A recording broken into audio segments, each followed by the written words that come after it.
Don't you ever speak to my mother that way again? Brandon's voice was ice cold as he grabbed my wrist hard enough to leave bruises. His mother stood behind him with a smug smile that made my blood run cold.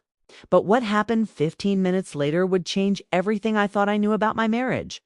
Before I continue, please like this video, subscribe to the channel, and let me know in the comments what you think about situations like this. Thank you, and now, please enjoy the story. The tiny apartment we rented in the suburbs of Houston felt like a sanctuary to me. It wasn't much, just a modest 2-bedroom unit on the 3rd floor of an older building. But it was ours, and more importantly, it was where my daughter Emma took her first breaths of life. She was only 4 months old, and already she had become the center of my entire universe. My name is Mia Rivera. I was 27 years old, a former marketing assistant who had traded spreadsheets and client meetings for sleepless nights and diaper changes. And I didn't regret a single moment of it. Well, almost.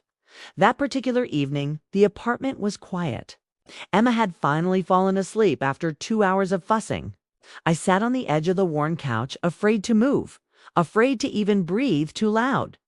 The silence felt precious, like something fragile that could shatter at the slightest disturbance. My husband Brandon was still at work.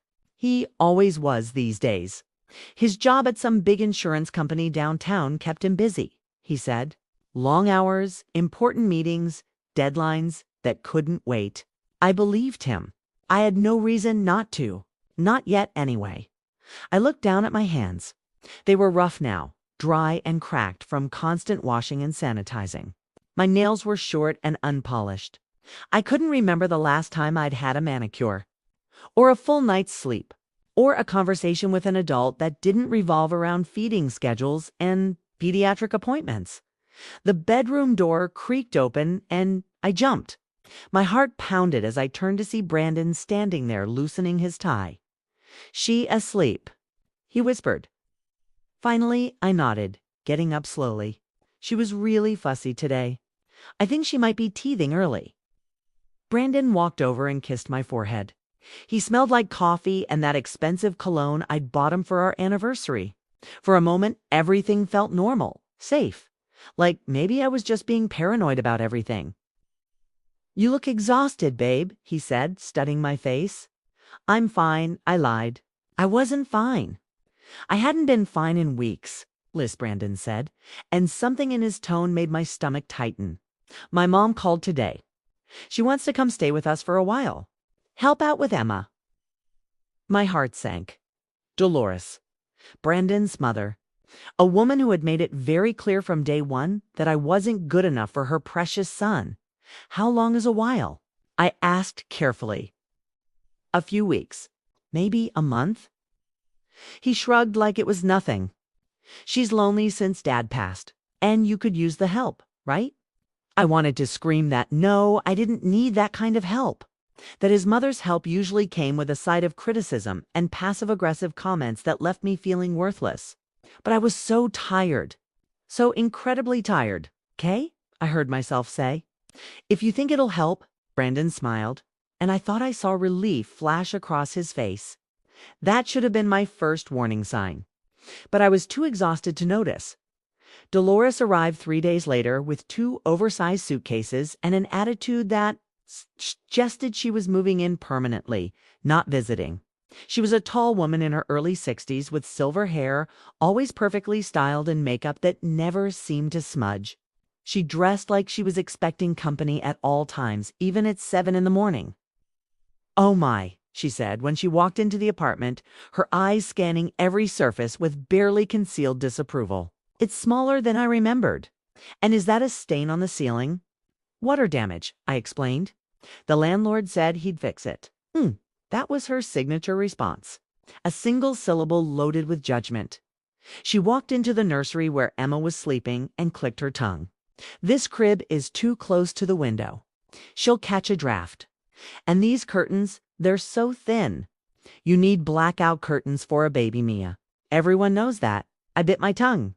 It was going to be a long few weeks. That first night, I learned something new about my mother-in-law. She smoked. A lot. I'd never noticed before because our previous visits had always been at her house, where she had a dedicated smoking room. But in our small apartment, there was nowhere to hide. I was in the kitchen washing bottles when I smelled it. That unmistakable, acrid smell of cigarette smoke. I followed it to the living room and found Dolores sitting by the open window, a thin cigarette between her fingers. "Dolores," I said, trying to keep my voice calm, "could you please not smoke inside? Emma's sleeping in the next room, and the smoke isn't good for her." She looked at me like I had just asked her to stop breathing. "I have the window open," she said dismissively. "The smoke goes outside." It doesn't, though. I can smell it in the kitchen. And Emma's lungs are really sensitive. She's only 4 months old. Dolores took a long drag from her cigarette, maintaining eye contact with me the entire time. Then she blew the smoke toward the window, or at least in the general direction of the window. "You young mothers," she said with a condescending smile, "so paranoid about everything. Do you know how we raised children in my day? We smoked. We didn't use car seats. And guess what? Brandon turned out just fine. It's actually not I started, but she cut me off. I'm not going to argue with you about this, Mia. I'm a guest in this house. A guest who came here to help you with your child. The least you could do is show some appreciation." She stubbed out her cigarette in a coffee mug she'd apparently been using as an ashtray and walked past me without another word. When Brandon came home that night, I tried to talk to him about it. "Your mom was smoking in the living room," I said, "right next to Emma's room." Brandon sighed like I'd just told him the most boring story in the world. "So? She had the window open, didn't she? That doesn't matter. The smoke still gets inside. Brandon, secondhand smoke is really dangerous for babies. It can cause respiratory problems, increase the risk of SIDs. Okay, he interrupted, holding up his hands. "I'll talk to her. But can you try not to make a big deal out of everything? She's just trying to help." "I'm not making a big deal. I'm trying to protect our daughter." He didn't say anything else. He just went to the kitchen to grab a beer, and that was the end of the conversation. I stood there in the hallway, feeling small and unheard. That night, as I lay in bed next to my already snoring husband, I stared at the ceiling and tried to convince myself that everything would be okay. She'd only be here for a few weeks. I could handle it. I'd handled worse things in my life. But deep down, something told me this was only the beginning. The next morning, I woke up to find Dolores already in the kitchen making breakfast. Not just any breakfast, Brandon's favorite. Bacon, eggs, pancakes, the works. The kitchen looked like a war zone, with every pot and pan I owned spread across the counters. "Good morning, dear," she said sweetly when she saw me. "I thought I'd make my boy a real breakfast. He looked so thin last night. You must be too busy to cook properly." I ignored the jab. "That's very thoughtful," I said, pouring myself a cup of coffee. "By the way," Dolores continued, not looking at me, "Emma was crying earlier, so I went in and gave her a bottle. She was hungry. Don't you feed her on a schedule?" My blood pressure spiked. I have her on a schedule. She usually doesn't eat until 7:30. Well, she wanted it at 6. Maybe your schedule isn't working. Brandon walked in, freshly showered and looking cheerful. He kissed his mother's cheek, inhaling the smell of bacon with exaggerated appreciation. "Mom, you didn't have to do all this," he said. "Nonsense. My baby deserves a proper breakfast." She shot me a look. Everyone does. I spent the rest of the day biting my tongue. Every time I did something, Dolores had a comment. When I changed Emma's diaper, I was using the wrong brand. When I dressed her, the outfit was too warm or not warm enough. When I tried to put her down for a nap, I was doing the rocking motion wrong. "You have to support the head more," she instructed, hovering over my shoulder. "Like this. See? You're going to give her shaken baby syndrome at this rate." "I'm not shaking her," I said through gritted teeth. "I'm rocking her. Same difference." By evening, I was ready to explode. But I kept it together. For Brandon. For Emma. For peace. Then I smelled the smoke again. This time, it was stronger. Closer, I followed the scent to Emma's room and found the door slightly ajar. When I pushed it open, I froze. Dolores was standing by the window, cigarette in hand, blowing smoke directly out through the screen. The same screen that was right above my daughter's crib. Emma was sleeping just feet away from her, tiny chest rising and falling, completely unaware of the poison drifting toward her. Dolores. The word came out louder than I intended. She jumped and turned around. No trace of guilt on her face. What is it now? You're smoking in my daughter's room. The window is open, Mia. The smoke goes outside. Doesn't. I've told you this. And even if it did, you're smoking right next to her crib. Lower your voice, Dolores snapped. You'll wake her. Get out. My voice was shaking now. Get out of her room right now. Dolores's eyes narrowed. For a moment, she looked like she might argue. But then she smiled. That thin, cruel smile that I was beginning to recognize. Fine, she said, taking one last drag before stubbing the cigarette out on the windowsill. I was done anyway. She walked past me, deliberately bumping my shoulder as she went. I stood there in my daughter's room, trembling with rage and fear. The smell of smoke hung in the air like a threat. I walked to the crib and looked down at Emma. She was still sleeping, her little lips moving slightly. She looked so peaceful, so fragile that my eyes filled with tears. I felt like I was failing her. That night when Brandon came home, I was ready. I had rehearsed what I was going to say. I had organized my thoughts. I was going to be calm and rational. Brandon, we need to talk about your mom. He was taking off his jacket, not looking at me. Not this again, Mia? Yes, this again? She was smoking in Emma's room today, right next to her crib. Brandon paused. I saw something flicker across his face, maybe concern, maybe annoyance. I couldn't tell anymore. Sure she didn't mean to, he said. She probably just needed to smoke and the baby happened to be there. The baby happened to be there. Brandon, she's a newborn. She can't exactly get up and leave. Don't get hysterical. That word, hysterical. It hit me like a slap.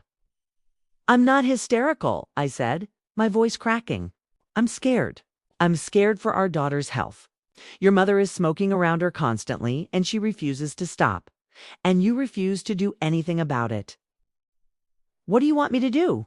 He finally looked at me, and I saw frustration in his eyes. She's my mother. I can't tell her what to do. She's in our house. Our daughter is in danger. You're overreacting. I stared at him. This man I had married. This man I had trusted with my life, with my future, with my child. And I didn't recognize him anymore. If you won't talk to her, I said quietly, then I will. And I'm telling her she needs to stop smoking inside this apartment entirely. No more open windows, no more the smoke goes outside, nothing. Brandon's expression hardened. Don't you dare disrespect my mother. Disrespect. Brandon, I'm trying to protect our daughter. And I'm telling you to stop making everything into a fight. His voice rose, and I took an instinctive step back. Mom came here to help us. She's doing us a favor, and all you do is criticize and complain. I'm not complaining. I'm enough. He slammed his hand on the counter, making me jump. I'm tired of this. You two are going to figure it out, and I don't want to hear another word about it.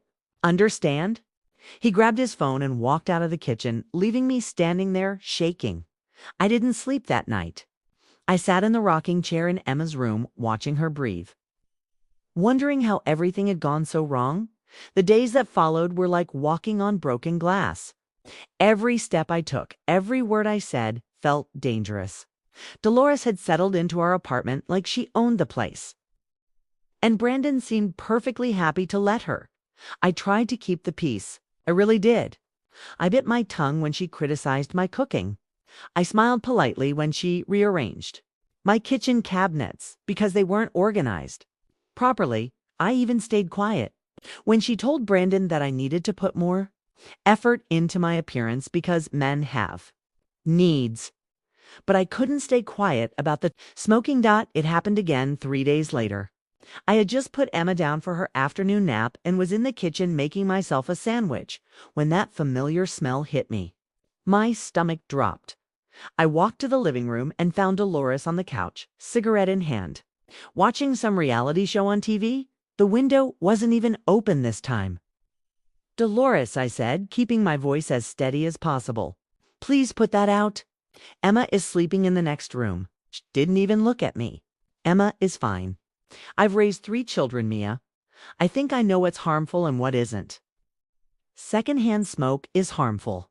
That's not an opinion. It's a medical fact. Medical fact, she scoffed. You millennials and your medical facts. In my day, doctors recommended cigarettes for stress relief, and we all turned out perfectly fine. Things have changed. We know better now. She finally turned to look at me, and there was something cold in her eyes. Something that made me want to take a step back. "You know what I think?" she said slowly. "I think you're looking for reasons to pick a fight with me. I think you resent me being here. I think you want Brandon all to yourself, and you can't stand that he loves his mother. It's not I see right through you." "Mia." She took a long drag from her cigarettes, blowing the smoke in my general direction. "You're not as clever as you think you are." I stood there, stunned into silence. This woman was sitting in my home, smoking around my infant daughter, and somehow making me feel like I was the villain. "I'm going to ask you one more time," I said, my voice shaking. "Please put out the cigarette. Or at least go outside, or what?" She smiled that cruel smile again. "You'll tell Brandon. Go ahead, tell him. See whose side he takes." She was right. I knew she was right, and that knowledge burned worse than the smoke filling my lungs. I turned and walked away. I went into Emma's room, closed the door, and sat on the floor with my back against the crib, crying silently so I wouldn't wake my daughter. But I had no idea that things were about to get much worse. That weekend, Brandon announced that he was going out with some friends from work. Boys' night, he called it.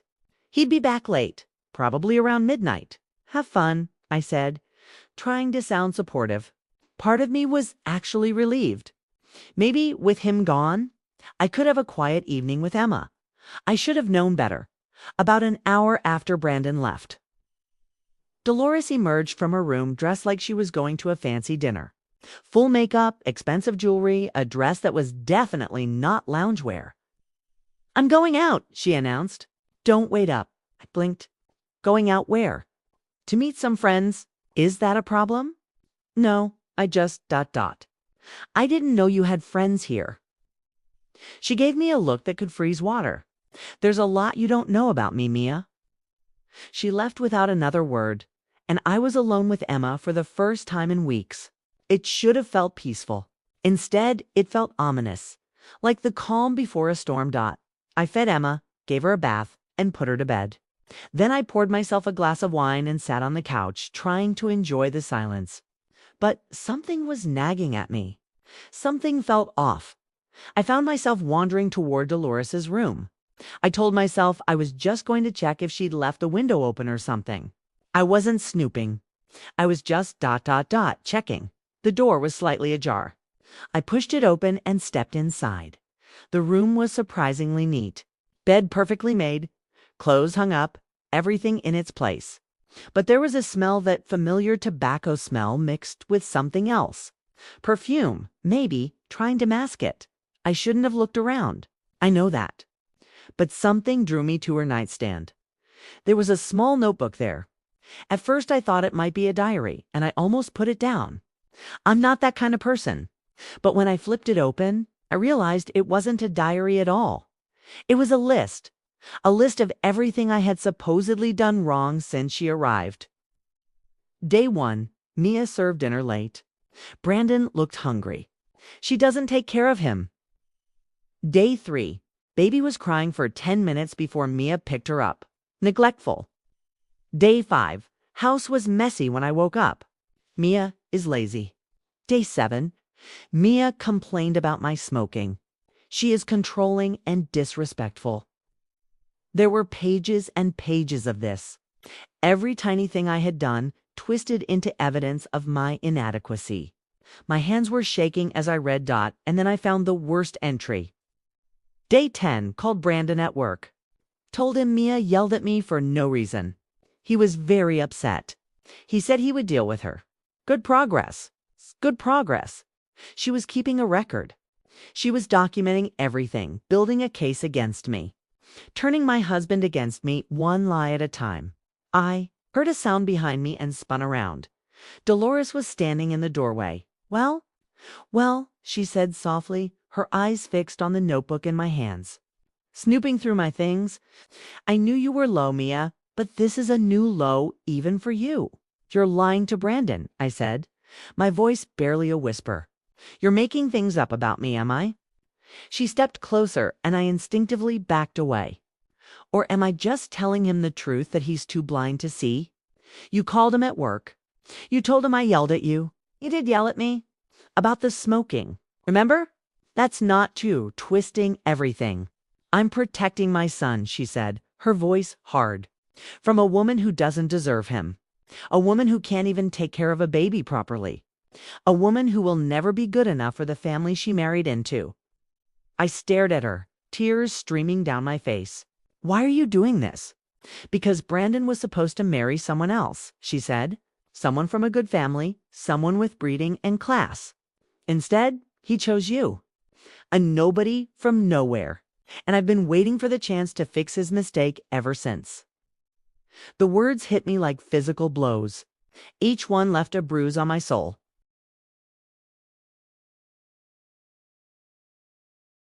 I'm going to show Brandon this notebook, I said, holding it up. I'm going to show him what you've been doing. Dolores laughed. It was a cold, cruel sound that made my skin crawl. Go ahead, she said. Show him. Tell him you were snooping through my private belongings. Tell him you violated his mother's privacy. See how that goes for you. She stepped aside, gesturing toward the door. In fact, why don't you call him right now? I'd love to see his reaction. I didn't call Brandon that night. I couldn't, because deep down I knew she was right. He wouldn't believe me. He would find a way to make it my fault. So I put the notebook back where I found it and went to my room. I lay in bed, staring at the ceiling, listening to Emma's soft breathing through the baby monitor. What was I supposed to do? How was I supposed to fight an enemy who had my husband's complete trust? An enemy who was slowly poisoning my marriage from the inside? I thought about calling my mom. She lived in Oregon, hours away, but she had always been my rock. But what would I even say? Hey, Mom, my mother-in-law is running a psychological warfare campaign against me, and my husband is on her side. She would tell me to leave, and I wasn't ready to hear that. Not yet. Brandon came home around 1 a.m. I pretended to be asleep. He climbed into bed beside me, smelling like beer and someone else's perfume. Wait. I opened my eyes in the darkness. Someone else's perfume. My heart started pounding. I must be imagining things. Brandon wouldn't. He couldn't. But the smell was there. Sweet and floral, nothing like the scent I wore. I lay there for hours, my mind racing, adding this new suspicion to the pile of fears already crushing me. The next morning, I was exhausted. I had maybe gotten 2 hours of sleep total. Emma was fussy, probably picking up on my stress. And Dolores was in fine form, commenting on the dark circles under my eyes and suggesting I try some concealer for Brandon's sake. I was standing at the kitchen counter, trying to make coffee while holding a crying Emma, when I heard them. Brandon and his mother were in the living room, talking in low voices. They probably thought I couldn't hear them, but our apartment was small and the walls were thin. She was going through my things, Brandon, Dolores was saying. I caught her red-handed. She was reading my personal journal. What? Brandon's voice was sharp with anger. I didn't want to tell you. I know how much you love her. But she's changed, sweetheart. Ever since the baby came, she's become paranoid and controlling. She's always criticizing me, always finding fault with everything I do. I've noticed, Brandon said, and my heart shattered. She's been on edge for weeks. I think it might be postpartum depression, Dolores continued, her voice dripping with fake concern. Some women, when they have a baby, they become unstable. Maybe she needs professional help. Maybe you're right. I couldn't listen anymore. I put Emma in her bouncer and walked into the living room. They both looked up, and for a moment, I saw guilt flash across Brandon's face. Just for a moment. "I'm not unstable," I said. My voice was surprisingly steady. "And I'm not going through postpartum depression. I'm tired, yes. I'm stressed, absolutely. But that's because I'm taking care of a baby alone while your mother undermines me at every turn." "Mia," Brandon started. "No, let me finish." I looked at Dolores, who was watching me with that cold, calculating expression. "You've been keeping a notebook, haven't you? A list of all my failures. You've been calling Brandon at work, telling him lies about me. You've been smoking around our daughter even though I've begged you to stop.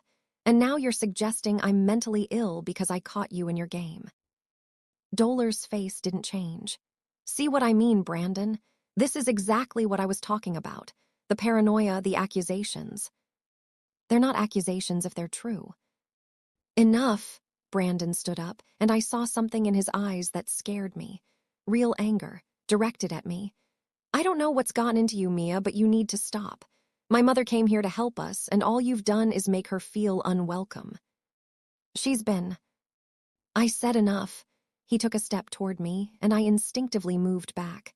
"You're going to apologize to my mother right now, and then you're going to stop this witch hunt." I stared at him, my husband, the father of my child, and I realized I didn't know him at all. "I'm not apologizing," I said quietly. "Excuse me." "I'm not apologizing for protecting my daughter. I'm not apologizing for telling the truth. And I'm not going to pretend your mother is a saint when she's been doing everything she can to destroy our marriage." The silence that followed was deafening. Dolores stood up, clutching her chest like a wounded bird. I can't stay here if this is how I'm going to be treated. Brandon, I think I should go." "No, Mom, you're not going anywhere." He turned to me, and his face was a mask of cold fury. "You are." "What?" "Maybe you should go stay with your mother for a while. Get your head straight. Because I don't recognize you anymore, Mia." The words hit me like a punch to the gut. He was choosing her. He was actually choosing her over me, over our daughter, over our marriage. "If I leave," I said, my voice cracking, "I'm taking Emma with me." "Like hell you are." He grabbed my wrist, hard, so hard I cried out in pain. "Brandon," I tried to pull away, but his grip only tightened. "You're hurting me." "Don't you ever threaten to take my daughter away from me," he said through clenched teeth. "Do you understand? Let go of me." He threw my wrist away like it disgusted him. I stumbled backward, cradling my arm. Tears were streaming down my face now, and I couldn't stop them. Dolores was watching the whole thing with a small smile on her lips. "I think," she said smoothly, "that we all need to calm down. Mia, why don't you go check on the baby? Brandon and I will make some tea." She said it so casually, like nothing had happened. Like her son hadn't just grabbed me hard enough to leave bruises. Like this was all just a minor disagreement. I looked at Brandon, hoping to see some trace of the man I married. Some glimmer of regret, of remorse. But his face was stone. I turned and walked to Emma's room on shaking legs. I closed the door behind me and collapsed next to her crib, sobbing silently. What had I done? How had I ended up here? Married to a man who hurt me, living with a woman who hated me, trapped in a nightmare I couldn't escape.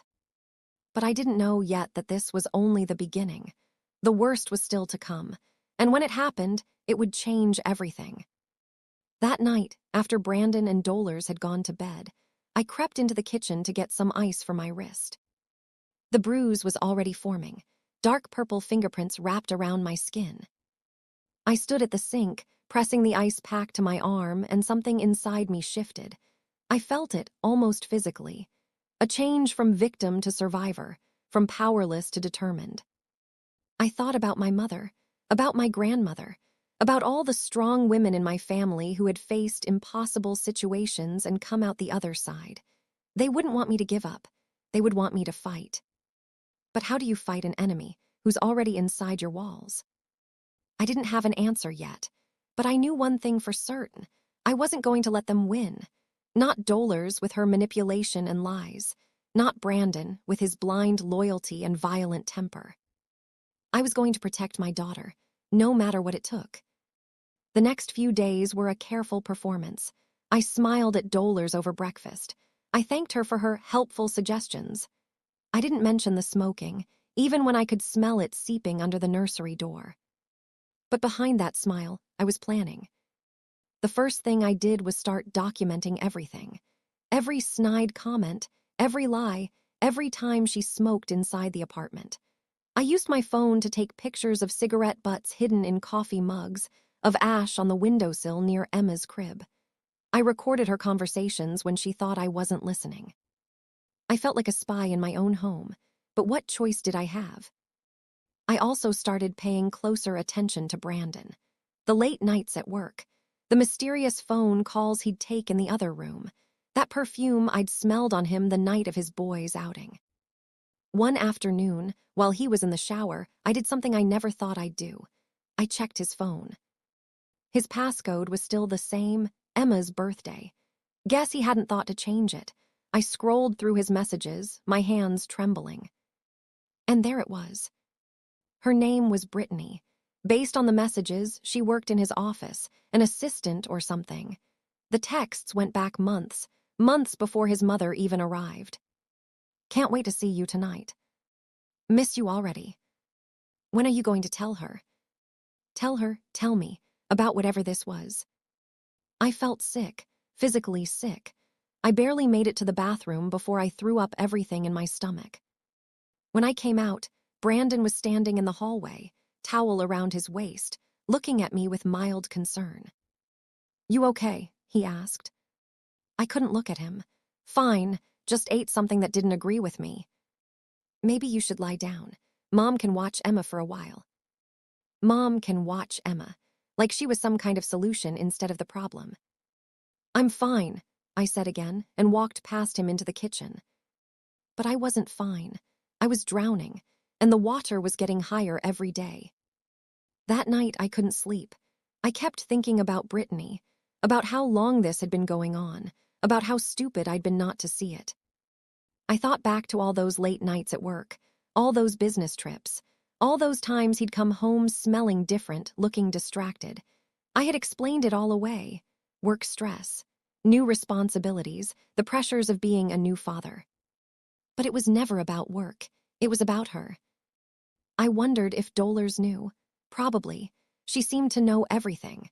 Maybe that was part of her plan, keep me distracted with the smoking and the criticism while her precious son carried on with another woman. The thought made my blood boil. But I couldn't confront him. Not yet. Not without a plan. If I accused him now, he'd deny it. He'd turn it around on me somehow, make it about my paranoia, my instability, and I'd lose any advantage I had. No, I needed to be smart. I needed to gather more evidence. And then, when the time was right, I would strike. But something happened the next week that changed everything. Emma got sick. It started with a cough. Just a little one at first, barely noticeable. I thought maybe she had a cold or something, nothing serious. But then the cough got worse, deeper, more ragged. She started wheezing at night, her little chest heaving with the effort to breathe.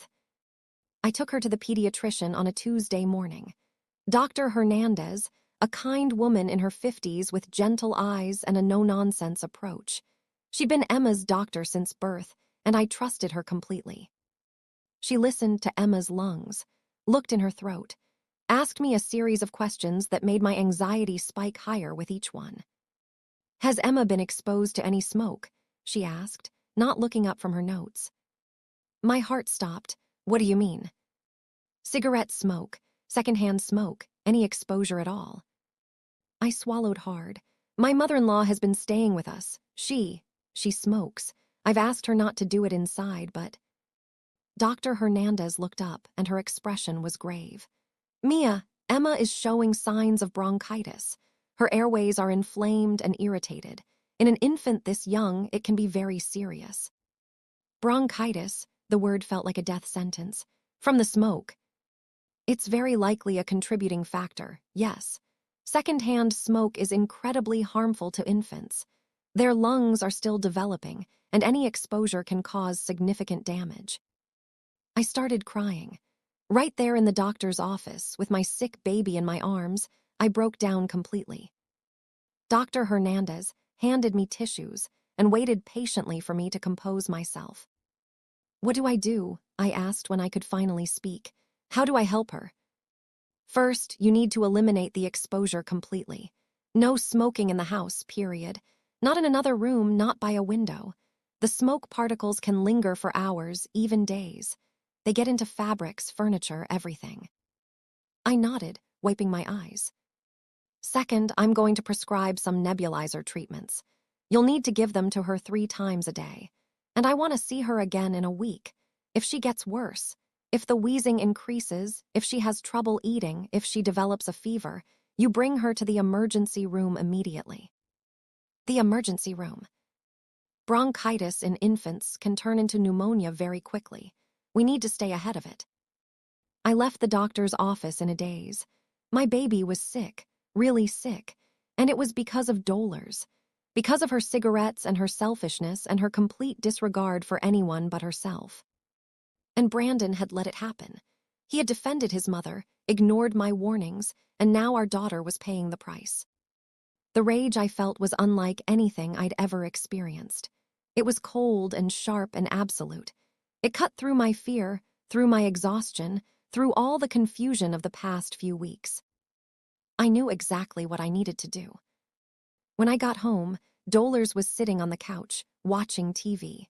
She barely glanced up when I walked in with Emma. "Back already," she said. "Was it just a checkup?" "Emma has bronchitis." That got her attention. She turned to look at me. And I saw something flicker in her eyes. Was it concern? Guilt? I couldn't tell. "Bronchitis. That sounds serious." "It is serious. The doctor said it's from secondhand smoke exposure." Dolores' face hardened. "Oh, don't start with that again. I've been very careful." "Careful?" I laughed, but there was no humor in it. "You've been smoking in her room, by her crib. The smoke has been getting into everything. And now my daughter can barely breathe because of you." "That's ridiculous. I've been smoking by the window with the window open. It couldn't possibly." "Stop lying." My voice came out louder than I intended, and Emma started to cry. I bounced her gently, trying to calm her down. "I've seen you. I've smelled the smoke. I've found your cigarette butts all over this apartment. You have been poisoning my baby and you don't even care." Dolores stood up, drawing herself to her full height. "How dare you speak to me that way? I am your elder. I am Brandon's mother. I will not be disrespected in this house." "This is MY house." I was shaking now, tears streaming down my face. "My house, my daughter, my family, and you have done nothing but try to destroy all of it since the moment you walked through that door." "I came here to help." "You came here to take over, to push me out, to turn Brandon against me so you could have your precious son all to yourself." Dolores' face twisted into something ugly. All pretense of the sweet, concerned grandmother disappeared. What remained was cold, pure hatred. "You're not good enough for him," she said quietly. "I knew it from the start. A nobody from a nobody family. No class, no breeding, no potential. Brandon could have had anyone and he chose you. The biggest mistake of his life. At least I'm not a manipulative liar who keeps a notebook of fake grievances to show her son." Her eyes widened, so she didn't know I'd seen it. "Oh yes," I continued. "I found your little journal. All your notes about what a terrible wife and mother I am. All your phone calls to Brandon, twisting everything I say and do. You've been running a campaign against me since day one." For a moment, Dolores looked genuinely shaken, but she recovered quickly.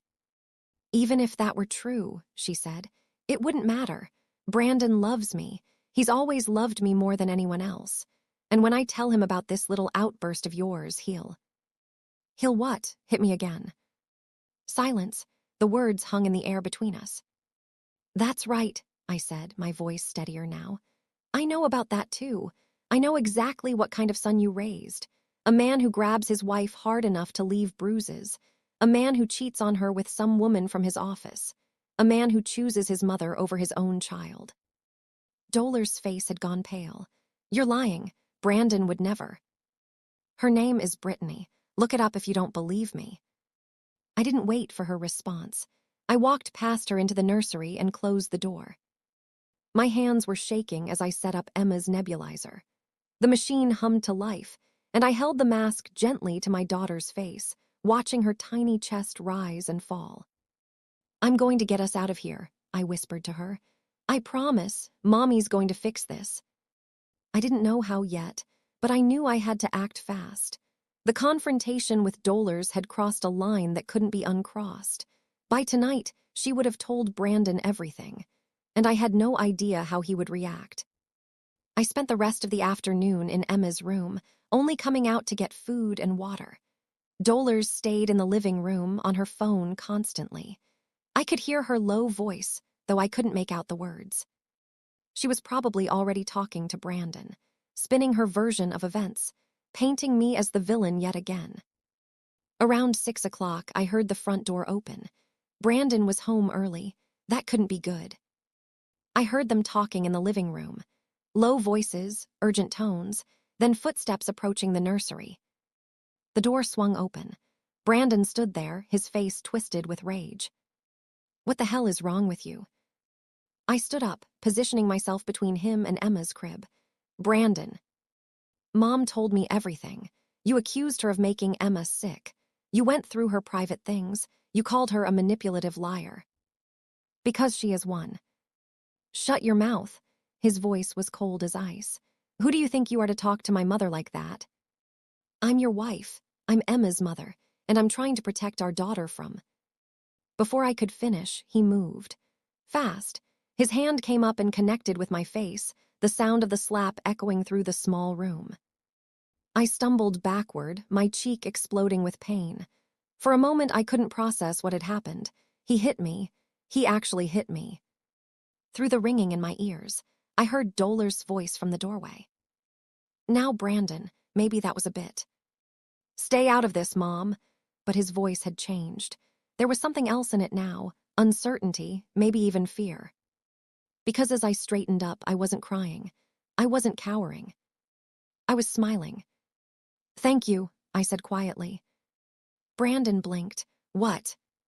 I said thank you. I pulled my phone out of my pocket. The screen was lit up, recording.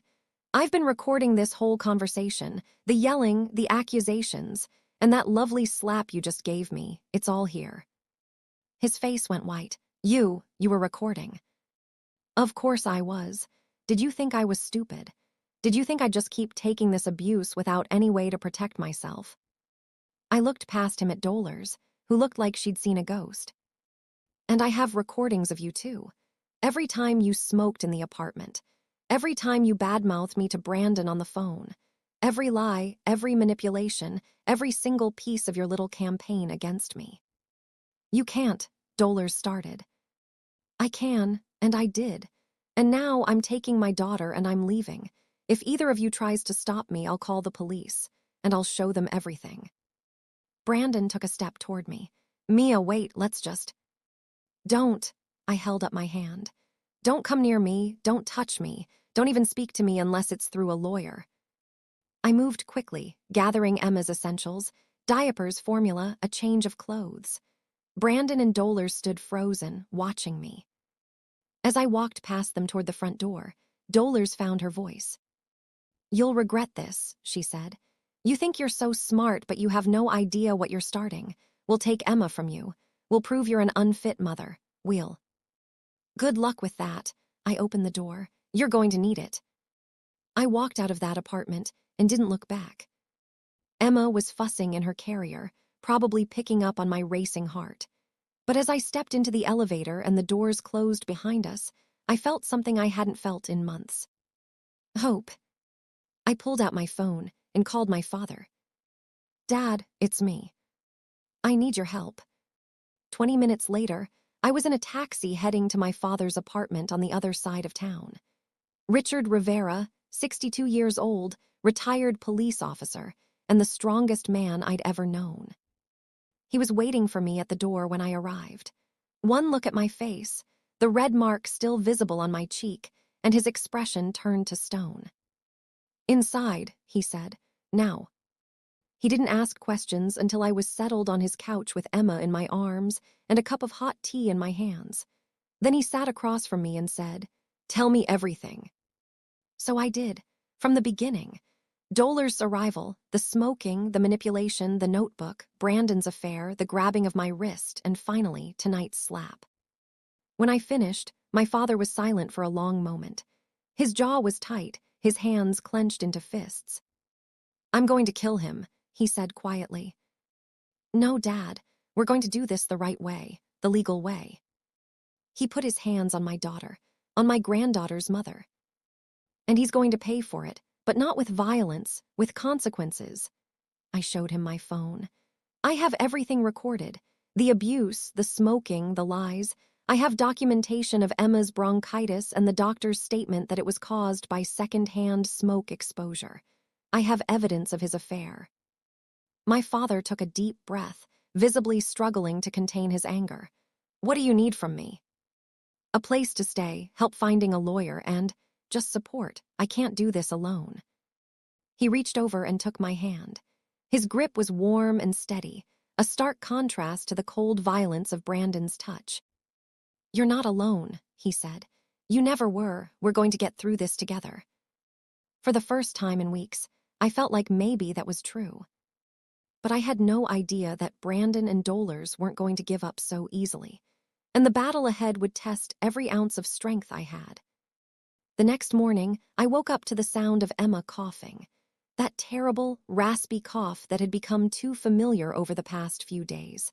I jumped out of bed and rushed to her, giving her the nebulizer treatment Dr. Hernandez had prescribed. My father appeared in the doorway, coffee in hand, watching with concern. "How's she doing?" he asked. "The same, maybe a little better." I adjusted the mask on Emma's tiny face. "The doctor said it could take a week or more for her airways to heal completely." "And they will heal, completely." I nodded, though the fear never quite left me. As long as she's not exposed to any more smoke, her lungs are still developing. There shouldn't be any permanent damage. My father sat down next to me. "I made some calls this morning. A friend of mine from the force, he recommended a lawyer, family law specialist. Best in the city, he said." "Can we afford the best in the city?" "Don't worry about that. What matters is protecting you and Emma." I looked at my father, this man who had raised me alone after my mother died when I was 12. He had worked double shifts, sacrificed his social life, done everything he could to give me a good childhood. And now, here he was doing it all over again. "Thank you, Dad," I whispered. "Don't thank me yet. We've got a fight ahead of us." The lawyer's name was Victoria Chen. She was a small woman with sharp eyes and an even sharper mind. When I walked into her office later that day, Emma strapped to my chest in a carrier, she took one look at my face and said, "Sit down and tell me everything." So I did, again, the whole story from beginning to end. When I finished, Victoria leaned back in her chair, fingers steepled under her chin. "You have recordings?" she asked. "Yes, audio and some video, of the smoking, the arguments, and the assault." "Let me see them." I handed over my phone, and Victoria spent the next 20 minutes reviewing the files. Her expression didn't change, but I saw something harden in her eyes. "This is good," she finally said. "This is very good. The recording of him striking you is especially valuable. Combined with the medical records showing your daughter's bronchitis was caused by second-hand smoke exposure, we have a strong case for full custody." Full custody? I hadn't dared to hope for that. "He struck you in front of your infant daughter. He allowed his mother to create an environment that made your child seriously ill. Any judge in their right mind would see him as a danger to Emma's well-being." "What about the affair? Does that matter?" Victoria tilted her head. "In terms of custody, not directly, but it speaks to his character. It shows a pattern of dishonesty and betrayal. It could be useful if he tries to paint you as the unreasonable one." "He will," I said. "He and his mother have been doing that for weeks." "Then let them try. The evidence speaks for itself." We spent the next hour going over strategy. Victoria would file for divorce and emergency custody simultaneously. She would also file a restraining order against Brandon, citing the assault. With the recording, she said, it should be approved quickly. What about Dolers? I asked. Can we do anything about her? Legally, it's tricky. She's not your spouse, so she's not directly part of the divorce proceedings.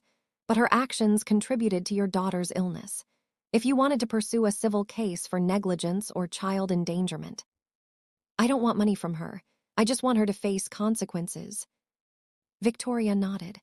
We can file a police report for child endangerment. The smoking around your infant, despite your repeated requests to stop, combined with the resulting illness, that could be enough for charges. Do it, I said without hesitation. File everything. When I left Victoria's office, I felt lighter than I had in months. For the first time, I had a plan. A real plan with a real professional helping me execute it. But I should have known that Brandon and Dolers wouldn't go quietly. The first call came that night. I was putting Emma to bed when my phone buzzed. Brandon's name on the screen. I let it go to voicemail. A minute later, a text. We need to talk. This is getting out of hand. Please call me back. I ignored it. 10 minutes later, another text. I'm sorry about what happened. It was a mistake. I was angry and I wasn't thinking. Please, Mia, we can work this out. Delete. An hour later. If you don't respond, I'm going to have to take legal action. I have rights as Emma's father. You can't just take her away from me. I almost laughed at that one. He was threatening legal action. Against me, when I had a recording of him hitting me. I showed the texts to my father. He read them with a grim expression. He's panicking, he said. Good, panicked people make mistakes. What if he shows up here? Then I'll handle it. My father's voice was calm, but there was steel underneath. He won't get near you or Emma, I promise. The next few days were a blur of paperwork and phone calls. Victoria filed the divorce petition, the custody motion, and the restraining order. I filed a police report about the assault, showing them the recording and the now fatting bruise on my cheek. The officer who took my statement was a young woman named Detective Santos. She watched the recording with a face of stone, then looked at me. This is clear evidence of domestic battery, she said. We can press charges. Will he go to jail? That depends on a lot of factors. First offense, no prior record, probably a fine and mandatory anger management classes, maybe probation. It didn't seem like enough, but it was something. There's more, I said, and told her about Dolers. The smoking, the child endangerment, the deliberate campaign to undermine me.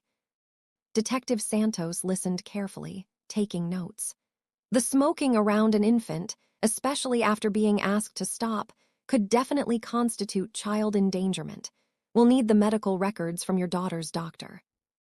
I'll get them. Good, we'll be in touch. I left the police station feeling exhausted but determined. Every step I took was one step further away from Brandon and his toxic mother. But they weren't done fighting. 3 days after I filed for divorce, I received a call from Victoria. They've hired a lawyer, she said. A good one, Harrison Webb. He's expensive and he's aggressive. They're planning to contest everything. Everything. The custody, the restraining order, the divorce terms. They're claiming you're an unfit mother, that you kidnapped Emma, that you're mentally unstable and a danger to your own child. I felt like I'd been punched in the stomach. They can't. I have evidence. They're going to claim the recordings were edited, that you provoked the assault, that you manufactured the whole thing to win the divorce. That's insane. It's aggressive. And it's what Harrison Webb does. He's known for it. He takes wealthy clients and helps them steamroll their spouses in divorce proceedings. Brandon's not wealthy. His mother. His mother is paying for everything, and apparently she's more connected than we thought. I sank into my father's couch, my head spinning. This was supposed to be straightforward. I had evidence. I had the truth. How could they turn it around on me? What do we do? I asked. We fight back. Harder. I need you to get me everything. Every piece of evidence, every documentation of abuse, every record of their lies. We're going to need to be bulletproof. I spent the next week gathering ammunition. I got Emma's full medical records from Dr. Hernandez, including her detailed notes about secondhand smoke exposure. I retrieved all the photos I'd taken of cigarette butts and ashtrays around the apartment. I compiled every text message Brandon had ever sent me that was threatening or manipulative. And I made a surprising discovery. While going through my old emails, I found a thread from 6 months ago, before Emma was born, before Dollars came to stay. It was a conversation between me and Brandon's sister, Caroline. Caroline and I had never been close. She lived in Seattle and rarely visited. But she had reached out to me during my pregnancy, sending congratulations and offering advice. In one of those emails, she had written something that now caught my attention. Just a heads up, Mom can be a lot to handle. She was pretty intense when I had my first baby, moved in for 2 months and tried to take over everything. It caused a lot of problems in my marriage. If she offers to come stay with you, maybe set some boundaries early. Trust me on this one. I had forgotten about that email. At the time, I didn't think much of it, but now. I wrote back to Caroline. Hey, I know it's been a while. I'm going through a really difficult situation with Brandon and your mom. Is there any chance we could talk? Her response came within an hour. Oh my God, Mia, I've been worried about you. Yes, let's talk. Here's my number. I called her that evening after putting Emma down. I'm so sorry, Caroline said as soon as she picked up. I should have warned you more. I should have been clearer about what Mom is capable of. What do you mean? She's done this before, to other women in the family. My brother Greg's wife left him after Mom moved in for a while. She couldn't take it anymore. And there was Dad's second wife. She lasted about a year before Mom drove her away. How? The same playbook every time. She moves in, starts criticizing everything, turns the son against the wife. She keeps a notebook, did you know that? My blood ran cold. I found it. Yeah, she's been doing that for years. Collecting evidence, she calls it. She uses it to prove to her sons that their wives are terrible, and the boys always believe her. They've been conditioned their whole lives to put her first. Brandon hit me, I said quietly. He slapped me across the face. There was a long silence on the other end. I'm not surprised, Caroline finally said. Dad used to do that to our mother and to his second wife. The boys learned that it was okay, that women who disrespect them deserve to be put in their place. How did I not see this? Because they're good at hiding it. They're charming and successful, and they know how to make you feel special, until they don't. I took a deep breath. Caroline, would you be willing to testify about your mother's pattern of behavior, about the family history? Another pause. Mia, if I do that, I'll be cut off from the whole family. Mom will never forgive me. I understand. I'm not asking you to. Yes, her voice was firm. Yes, I'll do it. I should have stood up to her years ago. Maybe if I had, this wouldn't have happened to you. Thank you, I whispered. Thank you so much. Just promise me one thing. Anything. Win, destroy them, and get that little girl as far away from my mother as possible. I promise. When I told Victoria about Caroline, she was thrilled. This is exactly what we need. A family member willing to testify about a pattern of behavior. It corroborates everything you've been saying and makes it much harder for them to claim you're making it up. What about the recordings? They're saying I edited them.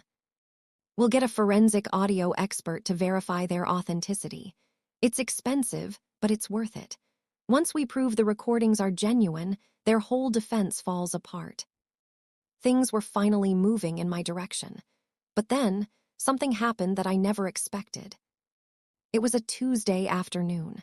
I was at my father's apartment, working on some freelance design projects I'd picked up to keep myself busy. Emma was napping in the next room. There was a knock at the door. My father wasn't home. He'd gone to the grocery store. I looked through the peephole and felt my heart stop. Dollars was standing in the hallway. I didn't open the door. Go away, I said through the wood. You're not supposed to be here. Please, Mia. Her voice was different, smaller, almost humble. I just want to talk 5 minutes, that's all I ask. I have nothing to say to you. Then just listen, please, I'm begging you. Something in her tone made me hesitate. I'd never heard dolers beg for anything. Against my better judgment, I opened the door, but I didn't let her in. I stood in the doorway, blocking her entrance. She looked terrible. Her usually immaculate appearance was disheveled. No makeup, hair uncombed, wearing what looked like the same clothes she'd had on days ago. Her eyes were red and puffy. "What do you want?" I asked coldly. "I want to apologize." I stared at her. "Excuse me." "I know I don't deserve your forgiveness. I know I've done terrible things, but I need you to understand. I never meant for any of this to happen."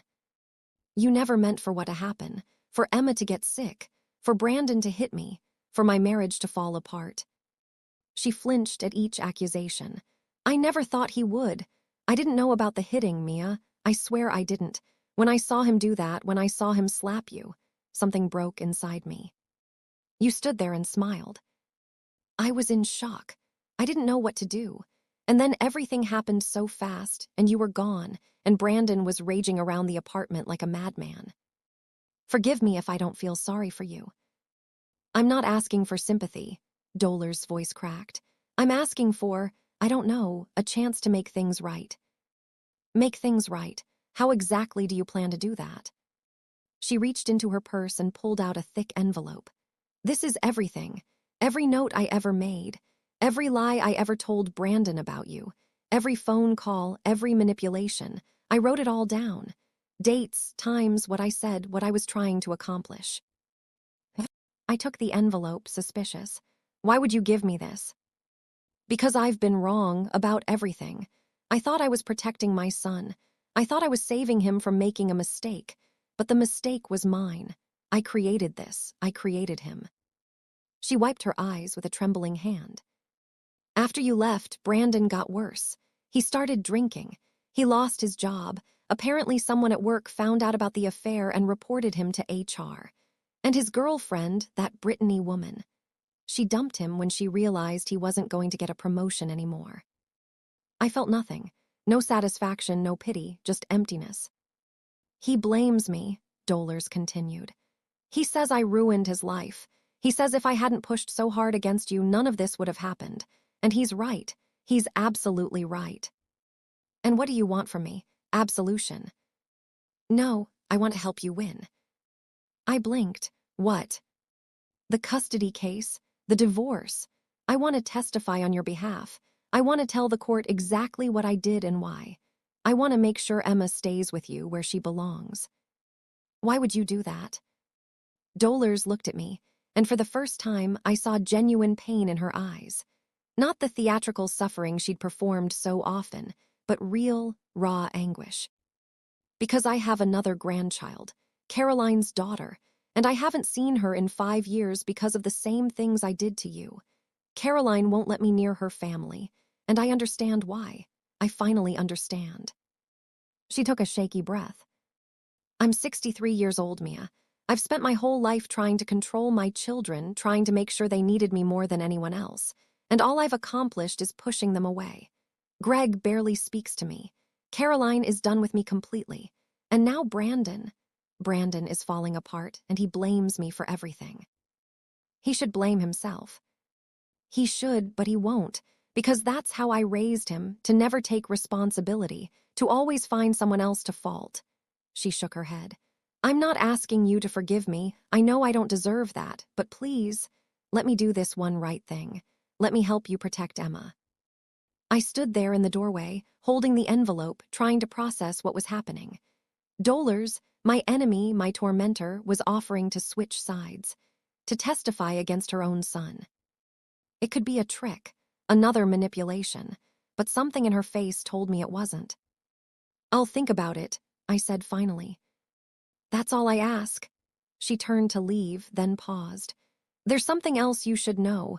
Brandon is planning something. I don't know exactly what, but he's been making phone calls, talking to people. He's desperate, Mia, and desperate people do dangerous things." "Is that a warning or a threat?" A warning from a foolish old woman who finally sees the monster she helped create. She walked away, disappearing into the elevator. I closed the door and leaned against it, my mind racing. What was Brandon planning? And could I really trust Dollars? I looked down at the envelope in my hands. Inside was a confession, a detailed account of every terrible thing she'd done to me. Whatever happened next, I wasn't going to let them win. That night, after Emma was asleep, I sat at my father's kitchen table and opened Dollars' envelope. Inside were pages and pages of handwritten notes. Some were dated, some weren't. Some were formal, almost like journal entries. Others were scattered thoughts, fragments of plans, lists of things to say to Brandon. I read through them all, my stomach churning with each revelation. Day 4 told Brandon that Mia snapped at me for suggesting a different diaper brand. Made myself cry. He was very sympathetic, said he would talk to her. Day 8 called Brandon at work during his lunch break. Said Mia accused me of trying to steal Emma. He was furious. Said he would set her straight when he got home. Day 12, Mia found me smoking in the baby's room. She overreacted, as expected. I told Brandon she screamed at me like a lunatic. He believed me completely. Page after page of manipulation. Lie after lie, carefully crafted to turn my husband against me. It was sickening. And yet, in a strange way, it was also validating. I hadn't been crazy. I hadn't been paranoid. Everything I suspected was true. At the bottom of the stack was a single sheet of paper, different from the others. It wasn't notes or plans. It was a letter. Dear Mia, I don't expect you to believe anything I say. I wouldn't believe me either. But I need to write this down, if only to force myself to face the truth. I was jealous of you. From the moment Brandon brought you home, I saw you as a threat. You were young and beautiful and full of life. You made him happy in a way I never could. And instead of being grateful that my son had found love, I resented you for it. I told myself I was protecting him, that you weren't good enough, that you would hurt him, that he deserved better. But the truth is, I couldn't stand to see him love someone else more than me. I know that sounds sick. Maybe it is sick, but it's the truth. I watched my mother do the same thing to my father's wives.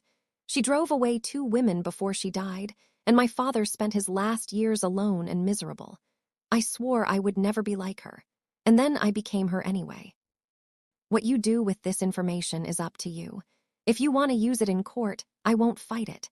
If you want to show it to the world, I won't stop you. I deserve whatever consequences come my way. But please, for Emma's sake, don't let Brandon win. He's not stable, Mia. He hasn't been stable for years. I just didn't want to see it. I enabled him, protected him, made excuses for him. And now he's become something dangerous. Protect your daughter. That's all that matters now. Dollars. I put the letter down, my hands trembling. I didn't know what to feel. Anger, pity, relief, all of it swirled together into something I couldn't name.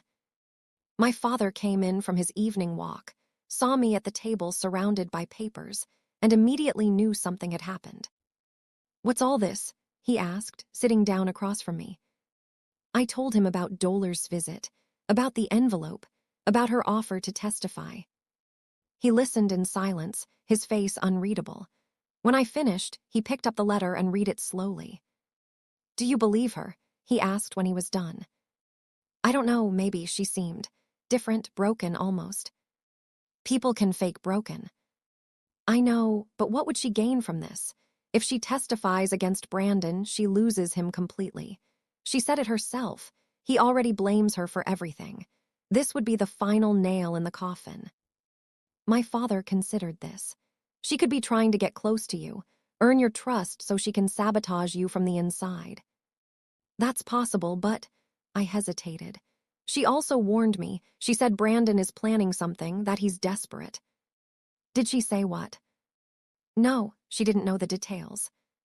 My father's jaw tightened. I don't like this. If he's desperate, he's dangerous. We need to be more careful. I know. And we need to tell your lawyer about this. All of it. Let her decide how to proceed. I nodded. I'll call Victoria first thing in the morning. But morning came with a different kind of call. It was barely 6 a.m. when my phone started ringing. I grabbed it, groggy and disoriented, expecting it to be Victoria with some early update. It was Detective Santos. "Mrs. Rivera, this is Detective Santos from the Houston Police Department." "Yes," my heart was already racing. "I'm calling to inform you that your husband was arrested last night." I sat up in bed, suddenly wide awake. "Arrested for what?" "He was caught attempting to break into your father's apartment building. The security guard confronted him, and he became violent. He's being held on charges of trespassing and assault." My blood ran cold. "He tried to break in while we were sleeping." "It appears so. He had a bag with him containing some concerning items: rope, duct tape, a knife." The room started spinning. I couldn't breathe. "Mrs. Rivera, are you there?" "Yes," I whispered. "I'm here." "Given the circumstances, we're adding additional charges. This goes beyond domestic disturbance. We're looking at potential kidnapping charges as well." "Kidnapping?" "Based on the items he was carrying and his statements to the arresting officers, we believe he was planning to take your daughter. Forcibly." I dropped the phone. My father must have heard something because he came rushing into my room, finding me frozen on the bed, phone on the floor, barely breathing. "Mia, what is it? What happened?" I couldn't speak. I could only point at the phone. He picked it up, listened to Detective Santos, and I watched his face transform from concern to pure, cold fury. "I understand," he said finally. "Yes, we'll come down to the station. Thank you for calling." He hung up and looked at me. "Get dressed," he said quietly. "We need to go." The police station was a blur. Fluorescent lights, hard plastic chairs, the smell of stale coffee and desperation. I sat in a waiting room while my father talked to Detective Santos, Emma sleeping peacefully in her carrier at my feet. She had no idea how close she'd come, how close we'd both come. Victoria arrived within the hour, looking impeccable despite the early morning call. She took one look at my face and pulled me into a hug. "It's okay," she said. "He didn't get to you. You're safe." "He was going to take her," I whispered. "He was going to take my baby." "But he didn't, and now he's in custody where he belongs." We met with Detective Santos in a small interview room. She laid out the evidence they'd found: the bag, the tools, the knife. She showed us screenshots of texts Brandon had sent to a friend the day before, texts that made his intentions horrifyingly clear. "I'm getting my daughter back, one way or another. She can't keep her from me. I'll do whatever it takes. If I can't have Emma, neither can she." That last text made my stomach turn. If I can't have Emma, neither can she. What did that mean? What was he planning to do? Based on these messages and the items found in his possession, we're charging him with attempted kidnapping, breaking and entering, assault on a security officer, and violation of the restraining order, Detective Santos said. "He'll be held without bail until the hearing." "And after that," I asked, "what happens at the hearing?" "Given the severity of the charges and the evidence we have, I'd expect him to be denied bail again. He's a flight risk and a danger to you and your daughter." "So he'll stay in jail?" "For now, yes. The trial could take months, but in the meantime, he won't be able to hurt you." I started crying. I couldn't help it. The relief was overwhelming. Victoria squeezed my hand. "This is good, Mia. This is very good. His criminal case is completely separate from our family court case, but it will absolutely affect the outcome. No judge in their right mind will give custody to a man who tried to kidnap his own child." "What about Dolers?" I asked. "She warned me he was planning something. She tried to help." "That's interesting." Victoria pulled out her phone and started typing notes. "If she's willing to testify to that she knew he was becoming dangerous and tried to warn you, that's another nail in his coffin. And if she's willing to hand over her confession." "She already did." I pulled the envelope from my bag. I'd brought it with me, not wanting to leave it at the apartment. "It's all here, everything she did. She wrote it all down." Victoria took the envelope and began reading. Her eyebrows rose higher with each page. "This is incredible," she said. "This is a full confession of parental alienation and psychological abuse. Combined with the criminal charges against Brandon, we have an airtight case." "So what happens now?" "Now we go to court, and we win." The family court hearing was scheduled for 3 weeks later. In that time, I barely slept. I prepared obsessively, organizing every piece of evidence, rehearsing my testimony, anticipating every possible question. My father was my rock. He cooked for me, helped with Emma, and sat with me late at night when the anxiety became too much. Caroline flew in from Seattle to testify. She was nervous but determined. "I should have done this years ago," she said when I picked her up from the airport. "I let Mom get away with too much for too long. Not anymore." And then there was Dollars. She had called Victoria directly, offering to testify. Victoria was skeptical at first, but after meeting with Dollars and reviewing her written confession, she agreed that her testimony could be valuable. "She's genuinely remorseful," Victoria told me after the meeting. "Or she's the best actress I've ever seen. Either way, her testimony will devastate Brandon's case." I wasn't sure how I felt about Dollars being on my side now. Part of me still hated her for everything she'd done. Part of me pitied her for the lonely, broken woman she'd become. And part of me was just grateful that she was finally telling the truth. The day of the hearing arrived. I dressed carefully in a simple navy dress, something professional but not flashy. Emma wore a little white outfit with tiny flowers on it. She looked angelic. The courtroom was smaller than I expected. Wood paneling, uncomfortable benches, a judge's bench that loomed over everything. Brandon was there, brought in by guards in an orange jumpsuit and handcuffs. He looked terrible, thin, pale, with dark circles under his eyes. When he saw me, something flickered in his expression. Anger, regret. I couldn't tell. I looked away. His lawyer, Harrison Webb, was exactly as Victoria had described. Expensive suit, aggressive demeanor, the look of a man who was used to winning. But today, he was going to lose. Victoria presented our case methodically. She started with the medical records, Emma's bronchitis, the doctor's statement about second-hand smoke exposure. She introduced the recordings of Dollars smoking in the apartment, of Brandon yelling at me, of the slap that had finally broken everything open. Harrison Webb objected constantly. He claimed the recordings were tampered with, that I had provoked Brandon, that Dollars was a confused elderly woman being manipulated by a vindictive daughter-in-law. But then Victoria called her star witnesses. Caroline went first. She told the court about her own experience with Dollars, how their mother had moved in after her first child was born, how she had systematically undermined Caroline's marriage, how Caroline had finally cut her off completely to protect her family. "Our mother has a pattern," Caroline said, her voice steady. "She can't stand to see her children love anyone else. She views their spouses as competitors, and she will do anything to drive them away." "And your brother Brandon?" Victoria asked. "Did your mother treat his wife the same way?" "Worse. She saw Mia as a bigger threat because Brandon was always her favorite. She was more determined to get rid of her." Harrison Webb tried to discredit Caroline on cross-examination, suggesting she had a grudge against her mother. Caroline didn't waver. "I'm not here because of a grudge," she said. "I'm here because my niece deserves a safe home, and that home is with her mother." Then it was Dollars' turn. She walked to the witness stand slowly, looking older than her years. She was dressed simply, no jewelry, no makeup. She looked nothing like the polished, controlling woman I had known.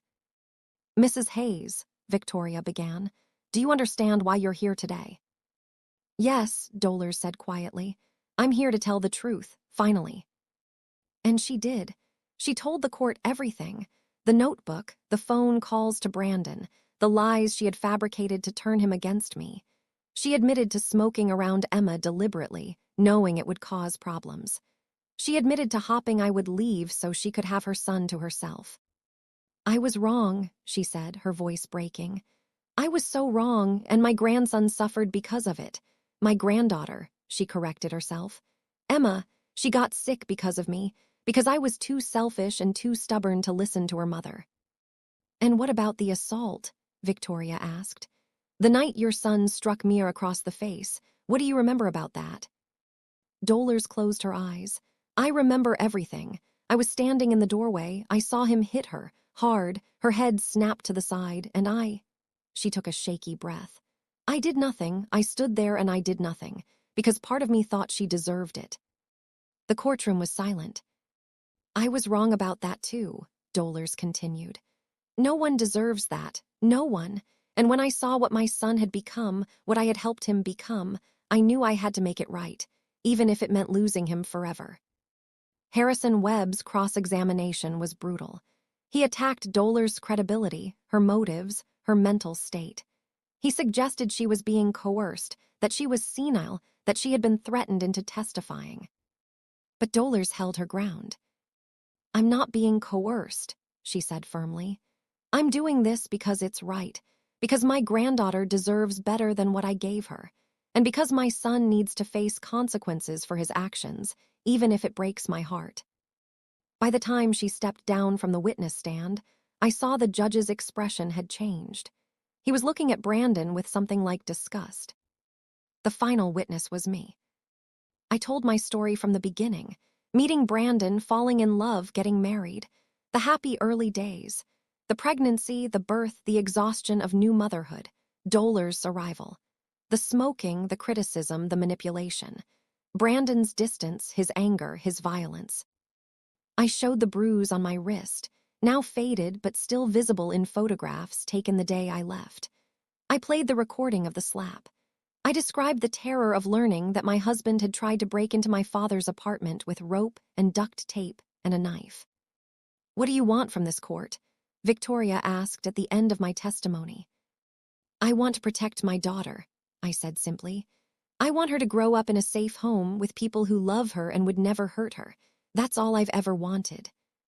Harrison Webb's cross-examination was surprisingly brief. Maybe he knew there was nothing he could say to undo the damage. No further questions, he said flatly. The judge called a recess to consider his decision. We waited in the hallway, me, my father, Victoria, Caroline. Emma slept through the whole thing, blissfully unaware. When we were called back in, my heart was pounding so hard I could barely hear. The judge, a stern-faced man in his 60s, looked at both parties for a long moment before speaking. In my 30 years on the bench, I have seen many custody disputes. Most of them are complicated, with legitimate concerns on both sides. This is not one of those cases. He turned to look at Brandon. Mr. Hayes, the evidence presented today paints a disturbing picture. A pattern of emotional abuse facilitated by your mother. A physical assault on your wife, witnessed and recorded. And most damning of all, an attempted kidnapping of your own infant daughter. Brandon's face was white. His lawyer looked like he wanted to be anywhere else. Based on the evidence, I am awarding full legal and physical custody of the minor child Emma to her mother, Mia Rivera. Mr. Hayes will have no visitation rights until he has completed a psychiatric evaluation and a court-approved anger management program. Even then, any visitation will be supervised. I felt tears streaming down my face. Victoria squeezed my arm. Furthermore, the judge continued, I am making the restraining order permanent. Mr. Hayes is not to contact Ms. Rivera or approach within 500 feet of her residence or place of work. Any violation will result in immediate arrest. Finally, regarding the property settlement, given the circumstances, including Mr. Hayes's criminal charges and his inability to maintain employment, I am awarding the marital residence to Ms. Rivera. Mr. Hayes will be responsible for child support payments as outlined in the court order. He banged his gavel. This court is adjourned. It was over. I collapsed into my father's arms, sobbing with relief. Caroline hugged me from the other side. Victoria was already on her phone, probably updating her office. Across the courtroom, I saw Brandon being led away by the guards. He looked back at me once, and for a moment, I thought I saw something human in his eyes, something like regret. But then it was gone, and so was he. As we walked out of the courthouse into the bright afternoon sun, I held Emma close to my chest and breathed in the fresh air. "It's over, baby girl," I whispered. "We're safe now." And for the first time in months, I actually believed it.